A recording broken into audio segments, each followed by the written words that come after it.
बिस्मिल्लाहिर्रहमानिर्रहीम अस्सलामुअलैकुम वरहमतुल्लाहि वबरकातुहू। उम्मीद है दोस्तों सब खैर व आफियत से होंगे। आज के अपनी इस वीडियो के अंदर कंप्लीट आप दोस्तों को CS201 इंट्रोडक्शन टू प्रोग्रामिंग की असाइनमेंट नंबर 1 फाल 2023 जो है कंप्लीट सॉल्व करना सिखाऊंगा।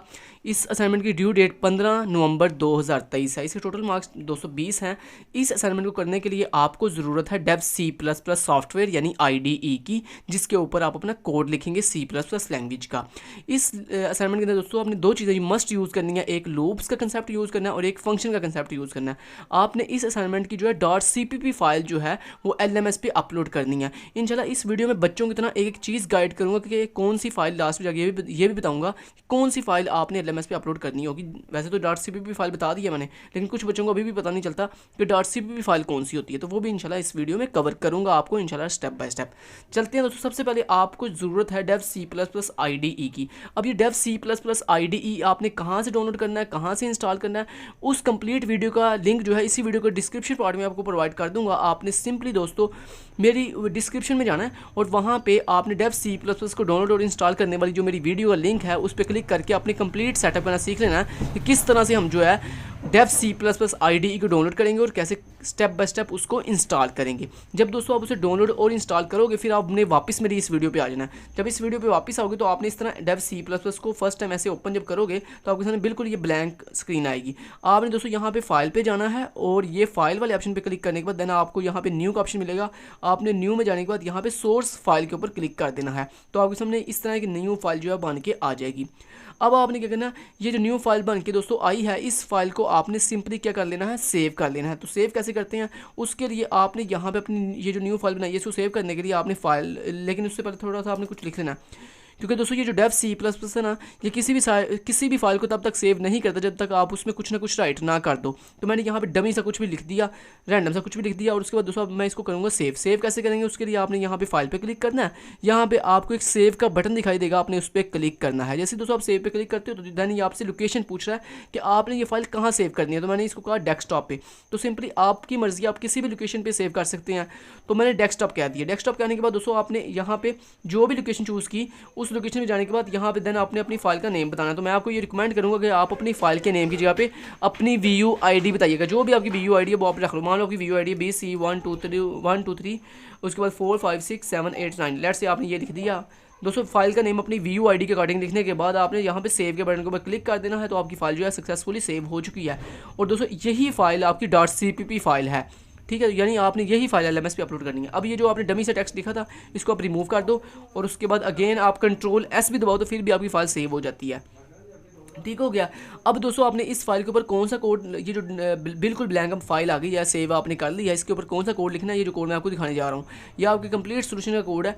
आपको मैं ये कंप्लीट जूम करके दिखा देता हूँ। आपने A to Z इसको स्टेप बाय स्टेप लिखना है, कोई गलती नहीं करनी, कोई मिस्टेक नहीं करनी। जैसे मैंने डिटो कॉपी लिखा हुआ है वैसे डिटो कॉपी आपने लिख लेना है, ठीक है, समझ की बात की। ओके जी, तो ये CS201 की असाइनमेंट है। और दोस्तों इसमें एक चीज़ लास्ट में मैं आपको बताता चलूँ, यहाँ पे ये लास्ट में सामने एक बात कही हुई है। ओके, यहाँ पे देखें, यहाँ पे लिखा हुआ है use only the provided student ID BC1 2 3 4 5 6 7 8 9। यानी सर कह रहे हैं ये जो आपको स्टूडेंट ID मैंने दी है ना BC1 2 3 4, सर कह रहे हैं यही ID तुमने यूज़ करनी है। आप लोगों ने अपनी जो स्टूडेंट ID है ना वो कोडिंग में यूज़ नहीं करनी, कोडिंग में आपने ये वाली स्टूडेंट ID ही यूज़ करनी है। इसका मतलब ये है कि जो कोड मैंने आपको लिख के दिया है ये सेम डिट्टो कॉपी आपने छाप दें जाकर अपने उसके ऊपर न्यू फाइल के ऊपर। मतलब ये जो आपने न्यू फाइल क्रिएट की है इस न्यू फाइल के ऊपर कैसे मतलब लिखने कोड, कौन सा कोड लिखना है, ये कोड पूरा मैंने आपको प्रोवाइड कर दिया। तो सबसे पहले दोस्तों hash include iostream, line by line साथ साथ बताता हूँ, आप साथ साथ लिखते जाओ, साथ साथ समझते भी जाओ। हैश इंक्लूड आयोस्ट्रीम ये इनपुट आउटपुट के लिए यूज़ होती है। conio.h कंसोल इनपुट आउटपुट के लिए यूज़ होती है। देन उसके बाद दोस्तों यूजिंग नेम स्पेस स्टैंडर्ड, ये एक लाइब्रेरी है जो हमारे स्टैंडर्ड चेक करती है। उसके बाद इंट सम, ये हमारे पास एक ग्लोबली वेरिएबल हमने बनाया है। उसके बाद ये एक फंक्शन मैंने क्रिएट किया है इंट डबल डिजिट्स के नाम से, जो क्या करेगा एक पैरामीटर लेगा डिजिट के नाम से और क्या करेगा उस डिजिट को हमें उसका डबल करके देगा। मतलब डबल समझो ना, मतलब जैसे 9 है तो 9 का डबल करें तो 18 होता है, 8 का डबल करें तो आता है 16। ऐसे ही वो डिजिट का डबल करेगा, मतलब 2 से मल्टीप्लाई करके उसको रिटर्न कर देगा। और उसके बाद दोस्तों देन हमारे पास ये फंक्शन है। अच्छा ये बात याद रखिएगा दोस्तों, कोड लिखते हुए कोई गलती ना करें करें, काइंडली आपसे मेरी हम्बल रिक्वेस्ट है, जब कोड लिख रहे हो तो बड़ा केयरफुली लिखा करें। जैसे जैसे मैंने चीज़ें लिखी हुई हैं वैसे वैसे आपने लिखनी है। उसके दोस्तों यहाँ पे जैसे नेम मैंने लिखा है वैसे सेम नेम लिखिएगा, जहाँ पे D बड़ा वहाँ पे D बड़ा, जहाँ पे D स्मॉल है वहाँ पे D स्मॉल। तो सम ऑफ डबल डिजिट्स तो ये नेम सर ने आपको फाइल में भी दिए हुए हैं, ये दोनों नेम, ये देखो सर ने आपको दोनों फंक्शन के नेम, ये जो मैंने लिखा ना ऊपर वाले फंक्शन का नेम यहाँ पे डबल डिजिट्स, ये सारे यहाँ पे दिया हुआ है। सर कह रहे हैं यही नाम आपने यूज़ करना है। और उसके बाद ये नीचे दूसरा नाम भी सर ने दिया हुआ है, सम ऑफ डबल डिजिट्स, यहाँ से आप कॉपी करके नेम पुट कर सकते हैं। उसके बाद यहाँ पे ये भी एक पैरामीटर ले रहा है डिजिट के नाम से, और ये क्या कर रहा है, ये हमें उस डिजिट का सम कैलकुलेट करके देगा। ठीक है जी। उसके बाद दोस्तों आ जाता है मेन का फंक्शन। ये मेन का फंक्शन एक ऐसा फंक्शन होता है जिसको हम मस्ट लिखते ही लिखते हैं, इसके बगैर आपका कोड एग्जीक्यूट नहीं होता। उसके बाद देन यहाँ पे इंट ID इक्वल टू 1 2 3 4, आपने भी सेम यही ID लिखनी है, आपने अपनी VU ID यूज़ नहीं करनी। तो 1 2 3 4 5 6 7 8 9, और उसके बाद दोस्तों देन आपने यहाँ पे Cout के साथ डिस्प्ले कर दिया VU ID। The given student ID is BC 1 2 3 4, और यही ID सर ने आपको दी थी, यही आपने same as it is ditto copy लिख देनी है। देन उसके बाद फिर हमने गिवन स्टूडेंट आईडी का जो लास्ट मतलब जो फर्स्ट उसका मतलब डिजिटल पार्ट था वो पोर्शन लिख दिया, जो कि 1 2 3 4 5 6 7 8 9 था, वो हमने लिख दिया। उसके बाद देन आपने एक वाइल लूप चलाई, जो वाइल लूप क्या कर रही है, ये वाइल लूप बेसिकली ना आपके इस VU ID के 1 बाय 1 एक डिजिट को अलग कर रही है, मतलब सेपरेट कर रही है, और उसको रिवर्स्ड फॉर्म के अंदर आपको उसको डबल फाइंड करके दे रही है। तो ये आपने पूरा जो है वाइल लूप लिख लेनी है। तो इस तरह से ये आपकी पूरी वाइल लूप जो है ना कंप्लीट है। इसमें जैसे मैंने लिखा वैसे ही सेम एज इट इज़ आपने लिख देना।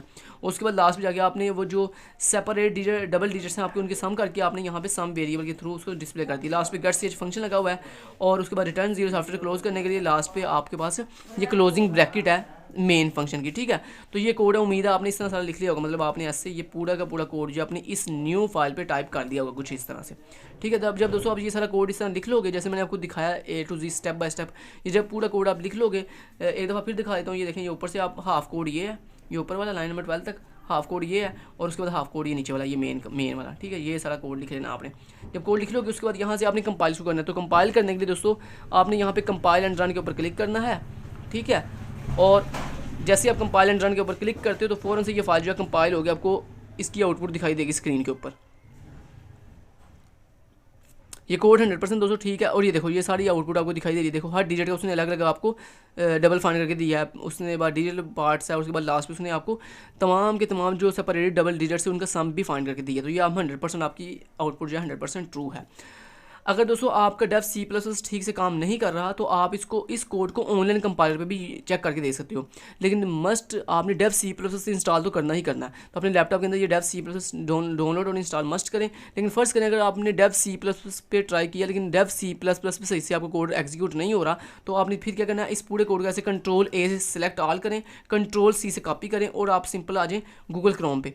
जब दोस्तों आप गूगल क्रोम पे आओगे तो वहाँ पे आके आपने ना लिखना है online C++ compiler, online C++ compiler. ये जस्ट आपको टेस्टिंग के लिए बता रहा हूँ, वरना आपने इस कंपाइलर को यूज़ नहीं करना, ये बात याद रखिएगा। ठीक है, तो दोस्तों इस कंपाइलर का लिंक भी मैं अपनी वीडियो के डिस्क्रिप्शन पार्ट में आपको प्रोवाइड कर दूँगा। चलें जी, उसके बाद दोस्तों यहाँ पे ऑनलाइन C++ कंपाइलर में जाता हूँ, और यहाँ पर जाके अपने कोड को टेस्ट कर लेना है। क्लियर। और साथ साथ दोस्तों ये भी बताता चलूँ कि आपको इसी वीडियो के डिस्क्रिप्शन पार्ट में CS201 की कंप्लीट शॉर्ट लेक्चर्स की प्लेलिस्ट का लिंक भी दे दिया जाएगा। आप हमारी कंप्लीट CS201 की जो प्लेलिस्ट है उसको वॉच करके अपने मिड टर्म और फाइनल टर्म की प्रिपरेशन से अच्छे से कर सकते हैं। अब दोस्तों यहाँ पे देखो पहले से कोड लिखा हुआ है, आपने ये पूरा कोड जो है यहाँ से रिमूव कर देना। यहाँ से इसे रिमूव कर दिया, उसके बाद अपना जो कोड है वो यहाँ पे Ctrl+V के साथ आपने पूरा अपना कोड जो है पेस्ट कर दिया। उसके बाद यहाँ पे आपने रन के ऊपर क्लिक करना, तो आपका ये कोड जो है कुछ ही देर में रन हो जाएगा। ये देखें आपका कोड पूरा रन हो गया। आप इसको ऐसे विंडो के ऊपर जाकर भी देख सकते हो। ये देखो ये पूरा कोड 100% एग्जीक्यूट हो रहा है। उसके बाद आप एंटर प्रेस करो तो ये देखो कोड बंद हो चुका है। ठीक है, आउटपुट बंद होगी। तो इस तरह दोस्तों आप इस कोड को ऑनलाइन इस कंपाइलर का लिंक भी मैं आपको वीडियो के डिस्क्रिप्शन पार्ट में प्रोवाइड कर दूंगा। ठीक है, और शॉर्ट लेक्चर्स की जो प्ले लिस्ट है मेरी कंप्लीट CS201 की, उसका लिंक भी दे दूंगा। उम्मीद करता हूँ आपको आज की वीडियो काफ़ी अच्छी लगी होगी। अच्छा, लास्ट पे अब ये भी बता दूँ कि आपने ये जो फाइल सेव की थी, मतलब ये जो कोडिंग वाली फाइल आपने सेव की थी जिस भी लोकेशन पर, आप सिंपल उस लोकेशन पर जाओ। तो मैंने कहाँ सेव की थी, मैंने दोस्तों सेव की थी डेस्कटॉप पे। तो देखो ये डेस्कटॉप पे पड़ी हुई है। ठीक है, तो आपने ये जिस भी लोकेशन पे अपनी ये कोडिंग वाली फाइल जो मैंने आपको क्रिएट करके सेव करवाई थी, ये फाइल आपने जिस भी लोकेशन पे सेव की थी वहाँ पे आपकी इस तरह दो फाइल्स पड़ी होंगी, एक ये वाली फाइल और एक ये वाली फाइल। तो आपने LMS पे कौन सी सबमिट करनी है, ये वाली जिसके ऊपर ये लिखा हुआ है ना CPP बड़ा सा करके, ये वाली आपने फाइल जो है इसको कहते हैं CPP फाइल, ये आपने फाइल जो है LMS पे अपलोड कर देनी है। उम्मीद करता हूँ आपके लिए वीडियो काफ़ी हेल्पफुल रही होगी। दोस्तों अगर वीडियो अच्छी लगी हो तो प्लीज़ चैनल को सब्सक्राइब करना मत भूलिएगा, लाइक तो मस्ट आपका बनता है, और साथ साथ एक अच्छा सा ब्यूटीफुल सा लवली सा कमेंट भी कर दीजिएगा, और साथ दोस्तों तक शेयर भी इसको जरूर कीजिएगा। Thank you so much. Till then guys, take care, अल्लाह हाफिज़।